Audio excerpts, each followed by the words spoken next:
There's this other kind of music. I watch the young people and I see that they've taken it into the church, and when they're dancing and they have their hand here. Have you seen it? Music is a spiritual thing. You don't play with music. If you play with music, you will die young. I said reggae, for example. Where did it come from? What's the source of reggae music? It is a spiritual music with spiritual ingredients for spiritual purposes. To really understand all what we would show you in this video, please keep watching till you see things clearly at the end. God is the author of music. Music is for worshiping and praising God. That's the primary thing it's supposed to do. But since when the adversary, the master of deception, was cast down from heaven, it literally has been determined to distort that plan, as you heard from Pastor Chris, and introduced several strategies aimed to lead men astray. One of the areas you must be very careful is in music. Symbolisms. Music. And I've warned, and you need to take this seriously.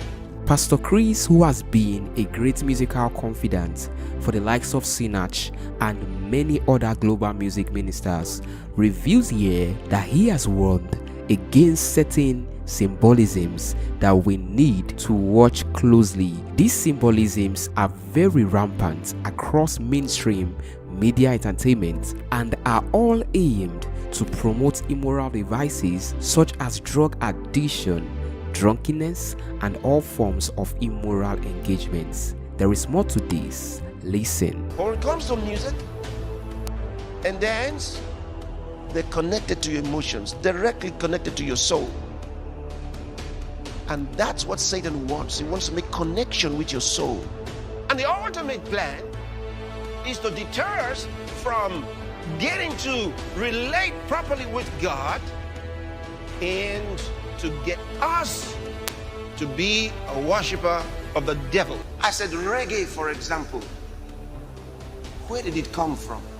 What's the source of reggae music? Music is psychology, see?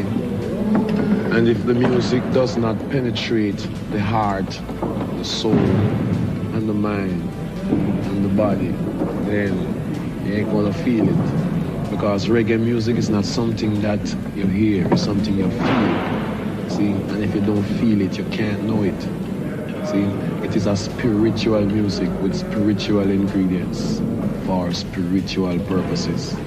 And I've never seen anybody who was into reggae for a long time and didn't have demonic activities come into his home and into his life.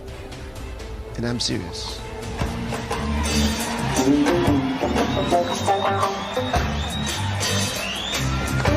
So don't deceive yourself. So, oh, well, God has called me into this. If God is calling you into something, it needs to be pure. It needs to be from God. It shouldn't be something that's going to be bringing devils into your life.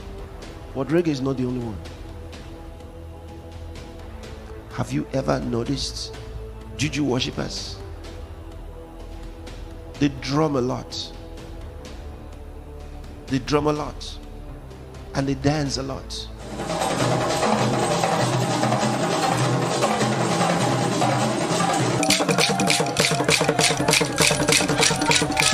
A lot of the dancing steps that people get from the world,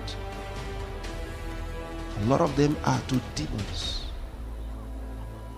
These are things that are the movements of devils.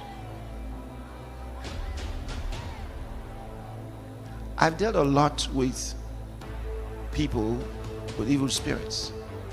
Some of you may have been in some meetings where we're doing those things. The moment I start addressing the evil spirit, you see some, they start dancing. And the guy or the girl is not in control. They go like this. How many of you have seen them? And you think they're going to fall. They can bend in an awkward way and still be standing. Why? Because it's not them, it's the evil spirit. And they're twisting themselves in some funny way. If you began to drum for them, they'll show you their dance.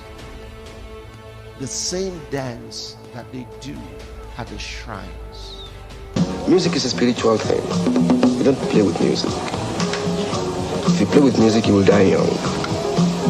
You see, because when the higher forces give you the gift of music, musicianship, it must be well used. Unknown to many, music and acts have been so far used to promote all forms of negative worship and driving the agenda of the adversary for many years. Unfortunately, some of these things have also crept into the church. Music that is not of God, I say it's very dangerous to go into some kind of music that is basically worldly, not known to be Christian, and then we want to Christianize it. How worldly should we get to win the world? How worldly should we be to win the world? How far should we go to get their attention? We have to be like them to do so? That is a confession of your spiritual bankruptcy. Because if you were full of the Spirit, just think the very thought of it. If the apostles said, you see, we have to be like the Pharisees to win them. That's not what Paul was saying when he talked about being like a Jew. That's not what he meant. But we don't have to now be like them. We don't have to have their music for them to listen to our music. We don't have to dance like them for them to think like we're dancing for God. Then there's this other kind of music. I watch the young people and I see that they've taken it into the church. And when they're dancing and they have their hand here. Have you seen it? Have you seen it? Very stupid dance. Very stupid dance. Very offensive dance. And they've carried it from the world and brought it into church. The reason I'm telling you this is about symbolisms. There are dances that people have and they're doing them in churches, but these dances are demonic. They're inspired by demons. And they're being danced in churches by so-called music leaders and music, whatever they call themselves. What's actually happening is these are offerings and libations that are being offered to Satan through symbolisms. And demons thrive on these offerings. You have to understand. You have to understand.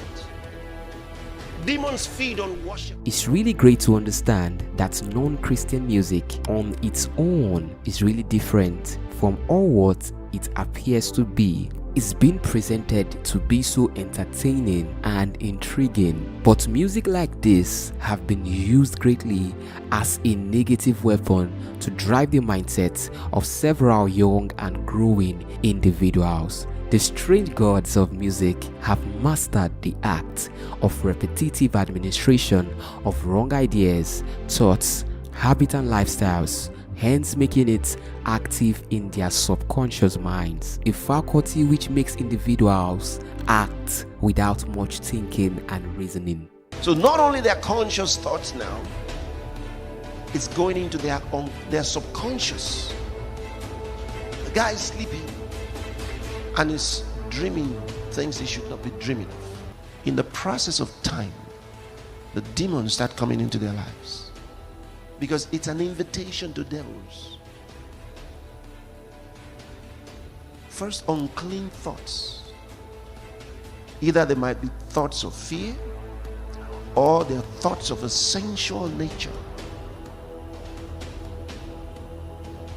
Unclean thoughts that come into them.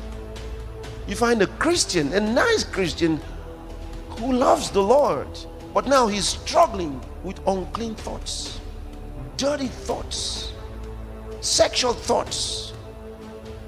And he doesn't know where they're coming from. They're coming from the dance, they're coming from the music. They're coming sometimes from the books they're reading. How does Christ come into the heart of a man? When you believe in Jesus Christ, he comes into your heart. You don't see the process. It's not like you have a feeling and then somehow you're witnessing that Christ is coming in right now. He's coming in. Oh, he has entered. No, just by believing. All you do is you open your spirit to God, the Lordship of Jesus Christ, and bam, that's it. The light of God has come into your heart. The same process. You open those things and you're looking at things that the demons have inspired. Once your heart goes out to them, that's it. You have demons following you from then on. It's really saddening seeing how much non-Christian music have been much of a great harm than good. We bless the Lord for great ministers like Pastor Chris and all others across the body of Christ who persist to destroy and teach believers how to stand against all form of negative vices and strategies of the adversary, which is the enemy of the church. We're disconnecting Satan and his works from the nations, from the cities. We're disconnecting him. And he cannot proceed.